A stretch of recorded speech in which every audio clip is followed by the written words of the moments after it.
Well, hey guys, Jonathan with you again. Welcome to the Daily Suffering Festival. Yesterday, up pretty early and ran a little bit less than 30k. I ran a half marathon and then a bit extra, and then did some beach sprints and went hard on the push-ups. Got 250 push-ups done yesterday. Here, I woke up this morning really not particularly excited about doing anything. Sitting in the chair, and I'm pretty sore, and I'm like, okay, what am I going to do? And first step is just to get dressed, get the gear on. Now I know not all of you are into the crazy exercise I do. I do often reference that, but I always say that it's relative. So the principles that I'm going to share in this really short message are going to apply to you no matter whether you're walking to the letterbox or you're running across the Atacama Desert. It doesn't make too much difference. The principles are the same. So this morning, it's really about activation energy. Today I've got a 15k run. I'm in this little rainforest at the moment, but I'm heading into a little town here, and then if I can get the camera out again, I'll show you the hills. I just ran it the other day and I'm like, what? It's just like vertical. And look, today I'm really tired, I'm sore, so I'm sitting in the apartment, and then, it's about this activation energy principle.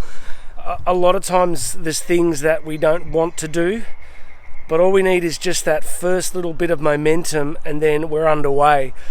The Stoic philosophers, like you look at people like Epictetus, Epicurean philosophy, they applied so many physical principles to their understanding of philosophy. So often for these guys it was about how the body represented principles that applied to the rest of life. So the ability to push the body, to strengthen and to tame the body was a big part of how they saw the world and other aspects of life. So one of the reasons I'm often talking about physical processes, physical training, is because the metaphors inside it really do apply to so much of life. I'm just looking down this logging track, hoping I'm not going to get run over by anything. So activation energy is the first thing, just to get yourself moving. So sometimes we get daunted by the challenges we face, whether it's kind of work-related, relationship-related, but so often all we need to do is just start. So for me today, really tired, but once I get that first 500 meters under my belt, your foot's on the path and you're starting.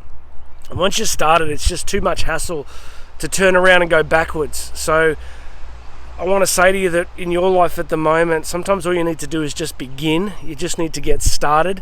Whether it's fixing a relationship in a marriage, whether it's fixing a relationship with one of your kids, whether it's changing your career, whether it's changing your health. So much of the time we just sit on the metaphorical couch of life and we don't actually begin the processes that are going to help us move forward. And once we get going, for me, like, I am no athlete, right? I'm 48. Yeah, I do all this crazy stuff, but I'm not a pure athlete. Like, I'm definitely not a runner by genetics or by ability.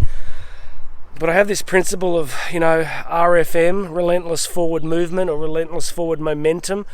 I just keep putting one foot in front of the other, one foot in front of the other. Just keep showing up day after day. Do the work, put in the work, do what you need to do, and you just keep that momentum going. And there's going to be difficulties on that journey, like these hills I'm about to go and do. But look, today's message is pretty simple. I just want to encourage everybody, wherever you're hearing this. I know the podcast version is big for many of you. I don't have any amazing quote for you today. I don't have any great cosmic insight, other than if you're hearing or seeing this, you're listening to somebody who is just like you, who is just trying to improve a little bit every single day, who's trying to get a little bit stronger. I think I mentioned a few days ago, this is not sustainable forever, right? Like, I can't run half marathons every day. But there's an old guy near where I live who must be in his 80s, and I shared this recently, who just gets up every day and he runs. I reckon he probably only runs a couple of kilometres. But you see him out there mid-winter, still going, still pushing, still just keeping active. So it is so relative. Whether today for you, the biggest battle is getting off your couch and walking to the letterbox, and maybe that's the biggest bit of exercise you've done in a month. For some of you, it's, pushing yourself in some other way. But I do this channel, I do this content because you have so much to give. the more I do this stuff, the more I focus on contribution. This whole journey of personal development, of motivation, of inspiration is really so we can contribute. If we're healthy, if we're strong, if we're clear in our heads about what matters, we tend to enjoy life more, and we can serve people more, and we can be more of a blessing to people. So that's the purpose behind it all. Why am I running today? My kids, it's funny, my kids are still young, and they're growing up with this, and they're fascinated by it. They're just like, Dad, just sit in the chair, just why do you have to run today? And part of me is because so they can see it, so they can learn, whether they take that into the exercise field or whether they just get a mindset as they grow up that we do hard things, right? We do hard things.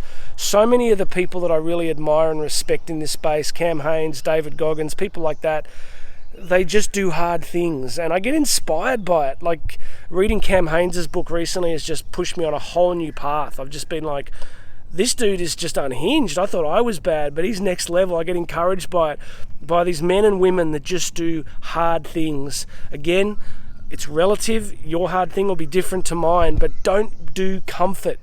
I mean, do little bits of comfort. We all need times of rest, and tonight Karen and I are hopefully going to get out for dinner together. We're still in that young family phase where we don't get to do that too often, so we're going to enjoy some comfort. We're going to enjoy a good glass of wine and time with each other, which will compensate for the crazy hills I'm about to do. So I don't think we're built for comfort. I think we're built for a little bit of it, but I think we're really made to stretch, to grow, to do hard things. So God bless you, everybody. I hope this is just some encouragement for you wherever you're at in life. Get out there, fix things, change things, fix relationships, be the bigger person, grow, contribute, accept people where they're at. Just grow into the amazing human that you were created to become. It's beautiful watching my kids grow. I think God looks at us exactly the same way. I reckon God looks at me and goes, dude, you're 48, you're running these crazy hills, you're mad. I think he's laughing. I'm hoping he's laughing. I'm hoping I'm putting a smile on God's face by getting up every day. For many years I battled with depression, anxiety. It's just been amazing to see those things disappear in my life over time, because of a bunch of strategies, a bunch of this sort of stuff, just making sure every day that my mind is strong and my body's strong. I had a beautiful conversation with this young lady last night where we're staying, and we were talking all about the content that I do and stuff she's interested in. And I said to her at the very end of the conversation, I said, if there's one thing I've learned in this 30 plus year journey of personal development, is I said to her, I spent about 20 plus years thinking that whatever was my brain was telling me was reality. So if my brain was telling me thoughts of depression and anxiety and fear and failure, and then I thought that was reality, and I would get into a low mood or an anxious mood based on what my brain was telling me. And then I said to her, the real revelation has been this awareness that I can control what I think and direct what I think and choose different meanings to the circumstances in my life. It's actually possible.